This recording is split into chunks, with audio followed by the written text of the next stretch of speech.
to. We had in the Mishnah that you, if somebody says to his wife, you cannot have any benefit from me whatsoever, so we give him 1 month, and otherwise you have to give her a ksula and divorce her.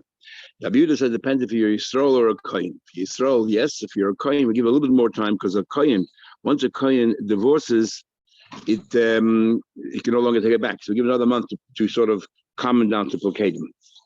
And then we had a discussion about fruits. If he says to her that you cannot have any hanot from any fruits, that's what we're looking right now. We'll soon see, we're going to change a little bit. Again, there already we say that you have to immediately divorce. Rabbi Yehuda says by Yisrael you give 1 day, and by a Kohen we give 2 days. And the same thing is regarding perfume and makeup and all that. Again, divorce straight away. Rabbi Yehuda says if it's poor, only if you didn't give a set time. If you gave a set time, now we don't know what a set time is, we'll soon see.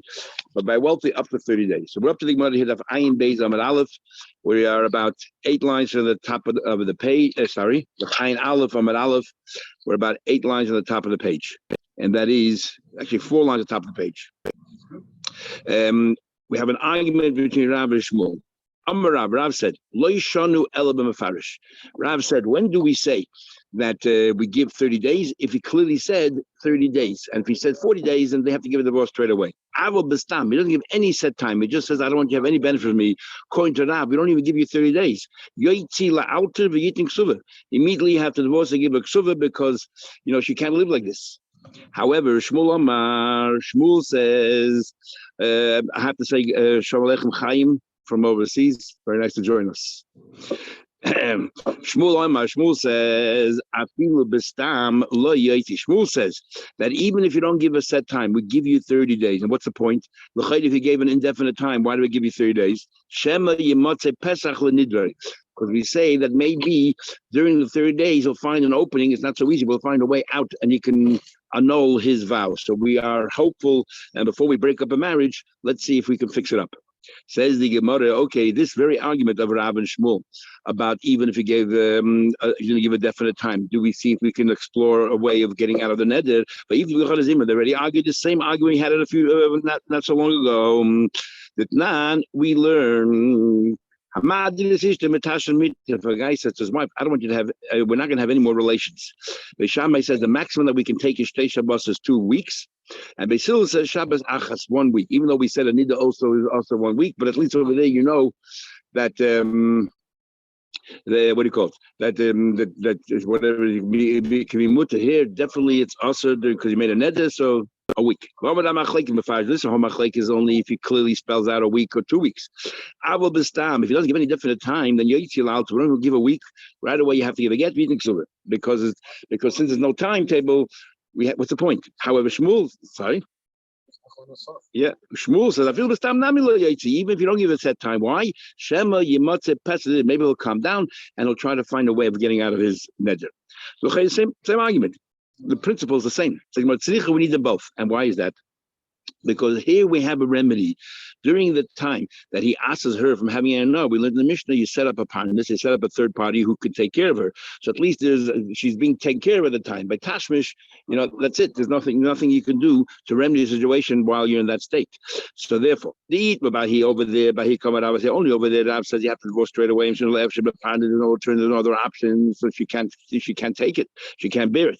In our case here, let's say even if you don't give a set time, we should maybe give 30 days. The Efsheb partners during those 30 days she'll be taken care of by this third party. So maybe we should give it a little bit of time, see if we can fix matters up. Maybe he agrees to Shmuel. Over there, Shmuel over there, the Efsheb partners over there. Maybe Shmuel argues because there's an alternative.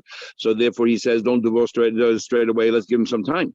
In our case over here, there's no in the case of Tashmish, there's no alternative. Maybe he's made it to Rav. We can divorce straight away. If we need them both. Okay, the Mishnah continues. To now we learn the Mishnah. He says to your wife, I don't want you to eat a certain fruit. You have to divorce her straight away. And it says in the Mefarshim, even a fruit that she doesn't normally eat, it doesn't matter. The fact that you're denying her that, you take the control, they shouldn't be together. It says the Gemara, according to Rav's understanding, what's the chiluk between why in the first part of the Mishnah we give 30 days and why by fruits we give 1 day? What's the difference? So he says, or you give it straight away. What's the difference? According to Rav, it makes sense. Why? Um, Bishlam the Rav Kam Kamafarish. I'll say the first part of the Mishnah, he clearly spelled out 30 days. So he said, what? We'll give him 30 days. Here, it's talking about a case we didn't give any specific time.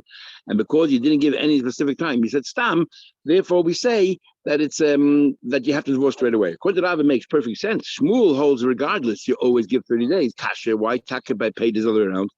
So the Gemara Shmuel learned the Mishnah totally different. The first part of the Mishnah, she made the vow. It was up to her. He made the vow. He was angry, he made a vow, so we say, you know what, let's wait a bit, he'll calm down. Surely he'll compose himself and he'll take it back. But the second half of the mission was that she said, I don't want to have any fruits. No, she said, why is she getting a divorce? And why? If she brought the problems, because we already had before, the only way her Nadarim are valid is if he ascertains it. And therefore we said, because even though she said it, it's meaningless. It's only his corroboration that makes it effective. Therefore it's as if he made the neder. The Kaimla EU is of opinion, we had this argument before, as we'll soon see, who knows in as if he is the one who's culpable over there. Even though he didn't make the neder, he made it. And in a way, it's worse. And why is it worse? As we'll see more later. Over there where he made the neder, he's angry. Okay, he's angry, so she thinks maybe he'll calm down and he'll change his mind. Over here, she made it and he just agreed. He wasn't angry. If he were angry, he would have made the neder. She made the neder. And yet he agreed, which means she feels he really hates me. He despises me. He doesn't have to do with me. If so, what's the point of waiting? What to hang around for? Nothing to wait for. What's going to change? So, therefore, straight away you have to get a divorce in this case. And how do we become? And who's the author of our Mishnah, the Tanakama? Usually it's Rameir. So, and we know that what Uksavar Rameir, who knows it as Mishnah, he's culpable because he agreed to it. Says the Gemara, is that so? The Savar Rameir, who knows as Mishnah, Rameir have the opinion that what that if he accepts what she says as if he is culpable. But Tanya, we learned Isha Shenidra Ben Nazir. If a woman made a neder to become a nazir, the husband heard, I didn't annul it. That made to say he nosna etzvabenshaner. That made to say that it's her fault, and she's the one who put it there, and therefore, the husband has a choice now. Either he can annul a neder because he has a right to, or yafet. But the imam, if he says, "Look, I can't live with such a woman who continues to make neder, no matter what if I forget to can't annul it." She leaves without a ksuba because it's her fault. She brought it on herself. In other words, even though he agreed, she's the one who's culpable. However, who nice and Ezra, the ones that say no. If he agrees to it, it's as if he made the neder, and therefore, if he wants to divorce her, he has to pay her out. If he has the same choice, he can annul it. So we see clearly that Meir holds that if she initiated, it's on her shoulders, not on his shoulders. So therefore, why should she get a ksuba? Why does the Mishnah say get a ksuba if it's on Meir? So you're right. Eifuch. Swap the names around in this brayso. Rabbi Yehuda is the one who says who noisen. It's he, and therefore he has to pair out with the ksuba. And Rabbi Yisrael says, yeah, that's so. But so Rabbi Yisrael, you're telling me Rabbi Yisrael says that as if he did it. He nosna. He does as if she did it. She's culpable. But now Rabbi Yisrael says in our very Mishnah, same Mishnah. Bani is if she's poor, she'll even if he if he never gave a time at all. That's the only time that he has to set her free. And what? With the ksuba. I mean, he agrees to the principle of ksuba, but if she made the neder, if she's the one who did it and the husband just agreed, and you're telling me if she made the neder, it's her problem, why does she get a ksuba? So Abu also holds it's his problem. So what's going on here? Amy, you're right. Let's swap the names around as well. Rameya and Rabbi Yisi, they're the ones that say who noisim, that he's responsible, they have a pair of ksuba. And Rabbi Yehuda is the one that says he nosna, she doesn't get a ksuba. Says the Gemara. But Rabbi Yehuda is also not Mishnah. But so Rabbi Yehuda, he nosna, Rabbi Yehuda holds that she's the one who's culpable. But now we look at Rabbi Yehuda, be Yisrael Yemechad. Rabbi Yehuda said by Yisrael, but give one day, and what happens? And then you give her a ksuba. So clearly Rabbi Yehuda also agrees with the sentiment that it's his problem. Was he right? Let's swap the names around again. Amor, Meir, Rabbi Yehuda, and Rabbi Yisi, Amrim, who knows? And all three of them say that that he has to pay out ksuba. And Rabbi Lazar is the one who says he knows. And the Im Tim Shalom, if you're going to argue with me 1 second, it doesn't make sense. 3 against 1. The way the Mishnah, the Brisa was set up, it sounded like it was 2 against 2. You can say Zugi Tani was a pair against a pair. Amos say that Meir, Rabbi Lazar, Amri, and Meir, Lazar say he knows that she is the one who's responsible. And Rabbi Yehuda say that he's responsible for Kesuvos. Who's the author of Mishnah, not Rabbi Meir. Anonymous author of Mishnah. Who says Rabbi Meir? We just assumed it's Rabbi Meir. There's no name there. It can't be Rabbi Meir. Rabbi Meir holds that she's responsible. She won't get a Kesuvos. Says the Gemara, the Sava, Rabbi Yosi holds that by a poor woman, if he didn't give us that time, that's when she goes free. Alma Balma Timefer. So we see from here that he's responsible. Why is he responsible? Because the husband could have annulled the neder. And because he didn't annul it, it's as if he made the neder himself. Is that so simple? Because we know that in the Durim that a husband can cancel from his wife, but only in the Durim that affect him. And that's what we generally say. But Rabbi Yosi limits it even further. Rabbi Yosi said, but I mean, I ask a question. It says, the following things, the following things the husband can know. Things which actually cause kind of pain. And why? So the things like, for example, this is the Tanakama. She will bathe, he won't go bathe. Will I, dress up and look nice and pretty and all that? So these are things that sort of impact the husband a little bit, and therefore the Tanakama holds the husband has a right to know them because they ultimately impact on him. No. If she wants to take a bath, not take a bath. It seems that she wants to hurt herself. That does not give license to the husband to annul it. The Elohim need an effort. I'll tell you what affects the husband. The husband's right. For example, I will not eat meat. I will not drink wine. Things that will affect her strength. Things that will actually, affect her strength, not just her cosmetic or extraneous. Or, this is interesting. If she says, I will not wear colored clothes, only black and white, that's ground for divorce, which I never understood. Every time I come to the Gemara, how you have groups of people that the women only wear black and white, and the Gemara clearly says, as the top Rashi in the page says, what's wrong with not wearing colored clothes? Gnai ubezoyin hula.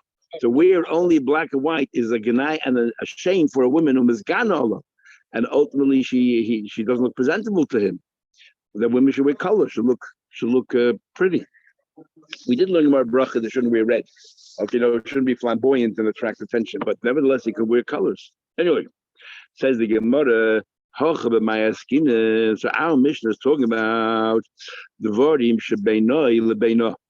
When it says in our Mishnah about putting on cosmetics, what we're talking about? We're talking about things that affect him. What kind of kashrut we're talking about? So Rashi said we're talking about, let's say, removing her hair.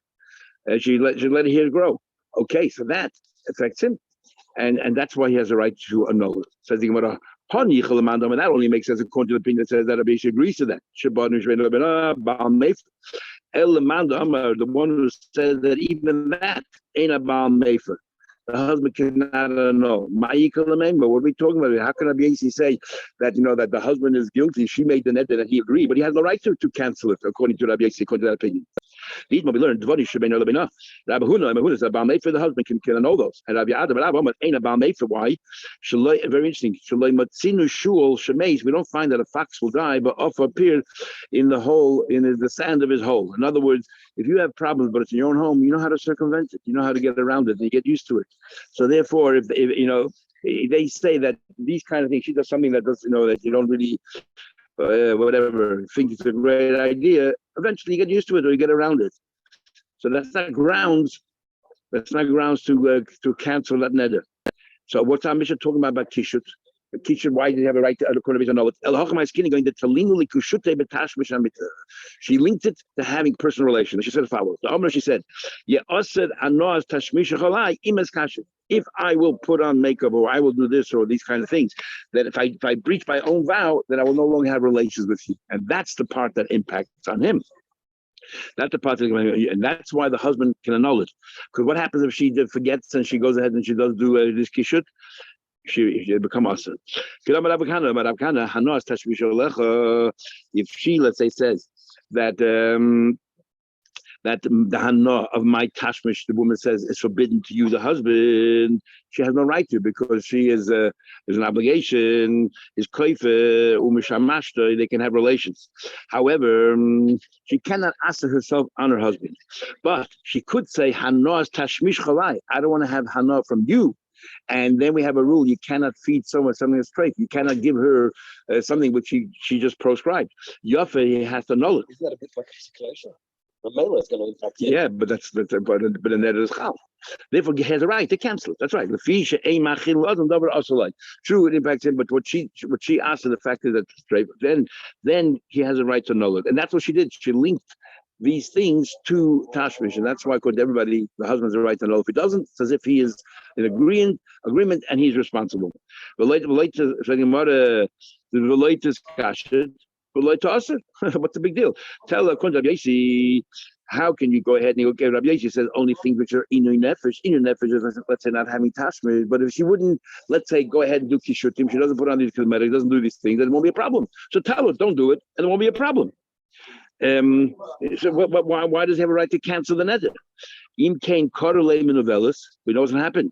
What happens? He starts calling her, abusing her, say, "Oh, you look so ugly. You don't put on makeup anymore. You don't put on perfume anymore. You don't take it, whatever. All these things, move your hair, and these things."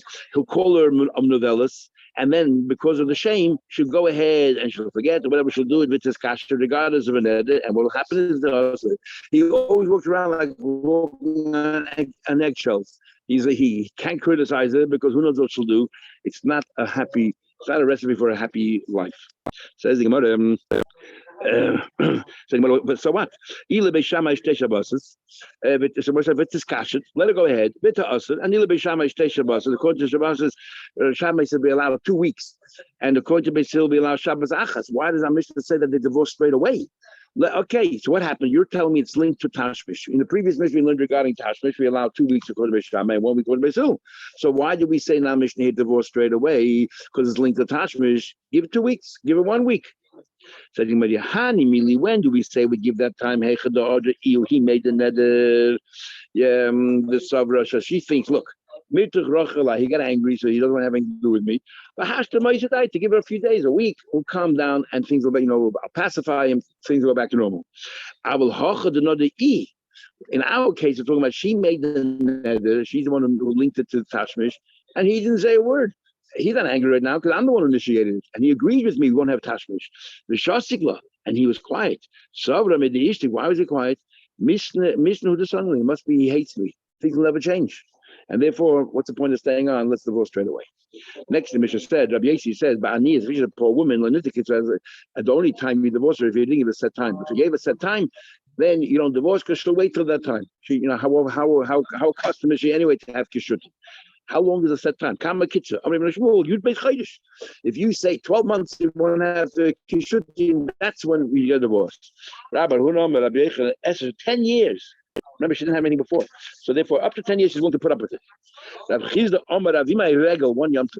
She came to Yisrael, Miss Kashtas with Regel. All Yiddish women like to, but put the yom. If a man's married to a woman for 10 years and doesn't have children, yeah, we're not talking about Tash. He's not going to have children. No, she's not saying she's not saying that. She's just saying if I breach.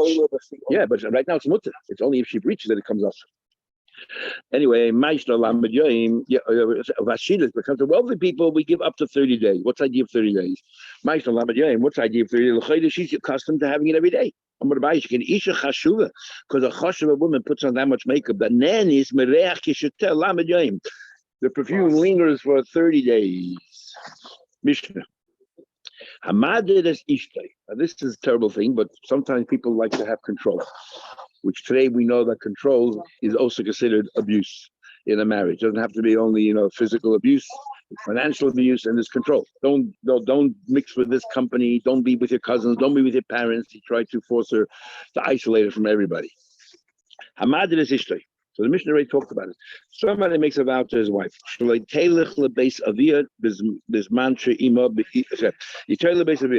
want you to visit your family. I don't like your mother. I don't like your father. I don't want you to visit your family. So it depends. If they live in the same town, up to a month, you can handle it. But if you go into the second month and say, I don't want you having with your family, then you can't expect her not to be with her family, and you have to give divorce to her and pay her out. But this man who be in a cheres, where they live in a different city, their parents, then you obviously don't frequent them that often. Is regel echadikai, 1 yom to missing your parents will allow. Of the 3 yom the obvious question. Hamad is his wife. I don't want you to go to the house in the morning. I don't want you to go there. Or the base of I don't want you to go to chasnas. Stay home. You have to divorce her and pay her out because it's not a life. She wants to socialize. She's a social animal.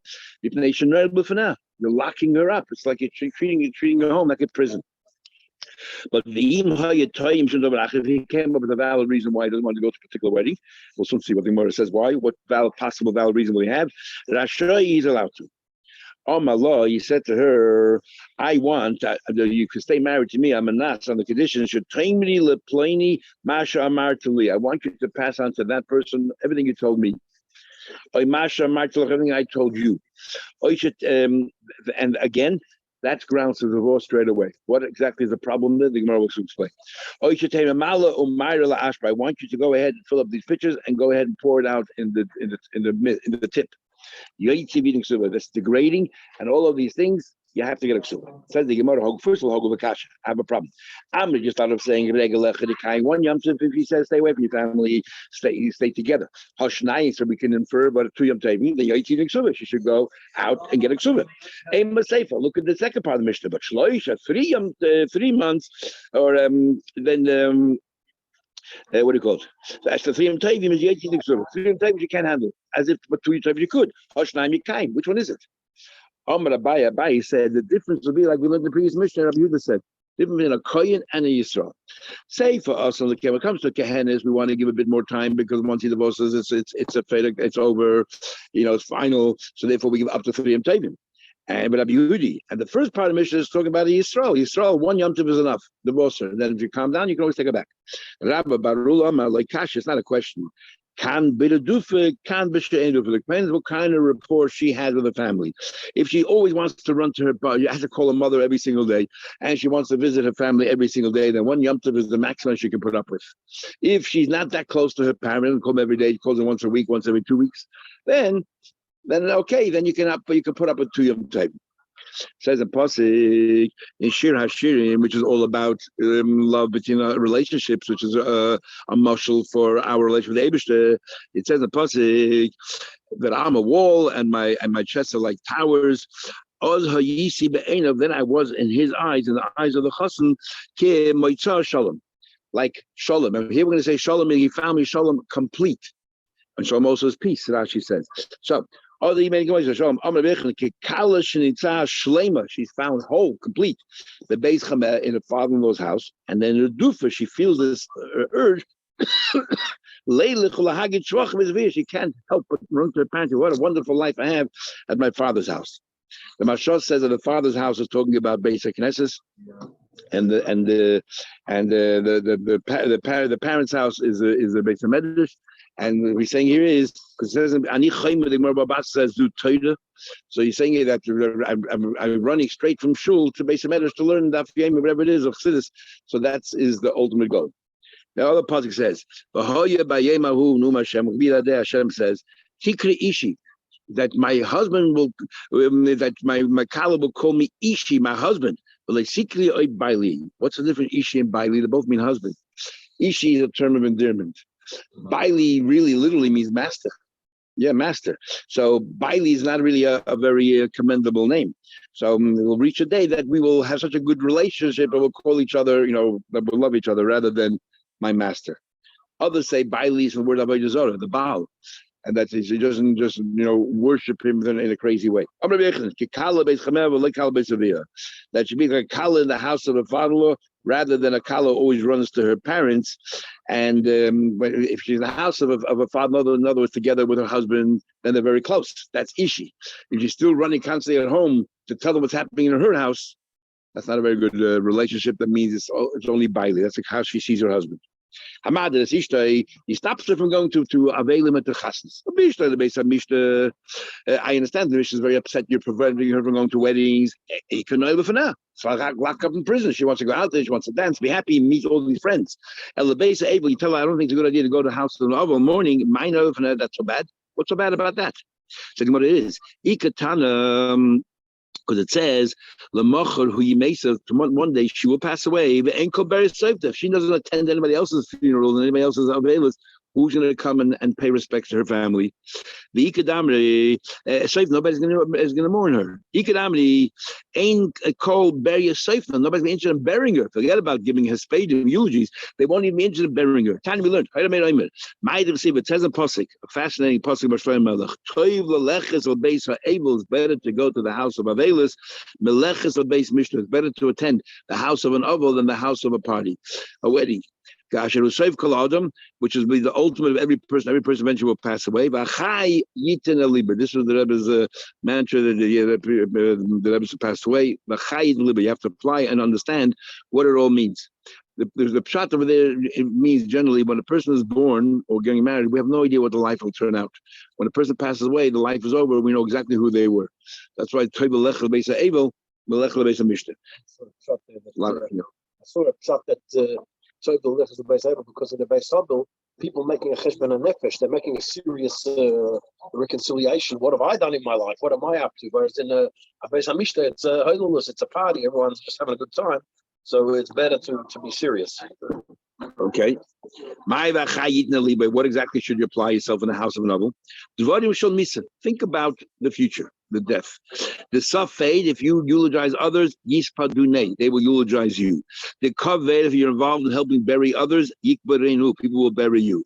The yodel, if you lift your voice and you cry, yidlinu, people will cry about you. The loye, if you're going to help carry the coffin, then you'll be a pallbearer, you'll then people will do the same to you, or they'll escort you. At least, and the Ta'an, if you lift the coffee to noon, they'll carry you. In other words, whatever the way you behave is how people are going to behave to you. So, of course, it's important to go to the house of another. But if he says, "I don't want you to go to weddings at the funeral for another reason," then he's allowed to. What's the other reason? What other reason? If he says, look at these, like Neva just said, at weddings, there are all kinds of people there that are very promiscuous because they drink a lot and things might happen untoward, then has valid grounds if there's a basis to it. He can't just stop and say that. Eladi is chazik. There had to be events that happened that have been established that this is what happens with this, this particular wedding, that particular family, that things go out of the ordinary. Is chazik to me. Stam the world to make up a story like that. Of course, he's not believed. The im amla amanasha tamri. I want you to go ahead and pass on what I told you or what you told me. What's wrong? But Tamer, let us say, he's talking about things which are embarrassing, things that happen in the bedroom, for example. I want you to pass it on, or things about other people that he said which are degrading. That private things, you cannot force her to reveal it. He said, you have to go and fill in the tip. So what's the big deal? Let it go and bring out the garbage. What he wanted to do was that it's only a euphemism. What he wanted to do is after they have relations, he wants you to go out there and jump around to make sure that it doesn't fertilize the egg. Never understood exactly how this works. How do you, as a form of contraception after the event, without that pill? We must need to learn. No, it's not talking about that at all. Take it literally. He wants it to fill up 10 jugs of water. Vitar aspirin, throw in the tip. Shmuel, I understand it. It's a terrible thing to lose the children. But I said, what's the difference? So go take out the 10 jugs of water. Let her do that. What's the big deal? They should need a kishaita. What's the idea of taking water and putting it in the garbage? Looks like an idiotic thing. And why is she doing it? Because her husband told her. And that's not very nice. Okay, we'll stop over here.